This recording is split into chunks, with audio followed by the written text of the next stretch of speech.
Hello everyone, good evening. তো সবাই তোমরা কেমন আছো? আশা করি ভালো আছো। দেখো, আজকে সন্ধ্যেবেলায় হঠাৎ কি মনে হলো, ভাবলাম সোনার জন্য একটু পাস্তা বানাবো। তো ঘরে যে আটা মাখা থাকে রুটি করার, ওই আটা দিয়ে আমি একটা গোল করে নিয়ে এরকম দেখো মুড়িয়ে মুড়িয়ে নিয়েছিলাম।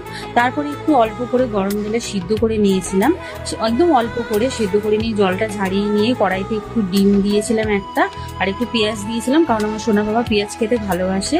তারপরে মশলার মধ্যে একটু ধনে জিরে গুঁড়ো আর একটু গোলমরিচের গুঁড়োই দিয়েছিলাম, আর কিছু দিইনি। আর রান্নাটা করেছিলাম ঘি দিয়ে, আর অল্প একটু জাস্ট নুন দিয়েছিলাম, দিয়ে দেখো নেড়ে চেড়ে নিয়েছিলাম। Hello everyone, good evening. তো সবাই তোমরা কেমন আছো? আশা করি ভালো আছো। দেখো, আজকে সন্ধ্যেবেলায় হঠাৎ কি মনে হলো, ভাবলাম সোনার জন্য একটু পাস্তা বানাবো। তো ঘরে যে আটা মাখা থাকে রুটি করার, ওই আটা দিয়ে আমি একটা গোল করে নিয়ে এরকম দেখো মুড়িয়ে মুড়িয়ে নিয়েছিলাম। তারপরে একটু অল্প করে গরম জলে সিদ্ধ করে নিয়েছিলাম।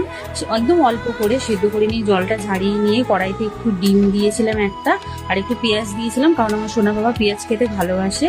তারপরে মশলার মধ্যে একটু ধনে জিরে গুঁড়ো আর একটু গোলমরিচের গুঁড়োই দিয়েছিলাম, আর কিছু দিইনি। আর রান্নাটা করেছিলাম ঘি দিয়ে, আর অল্প একটু জাস্ট নুন দিয়েছিলাম, দিয়ে দেখো নেড়ে চেড়ে নিয়েছিলাম।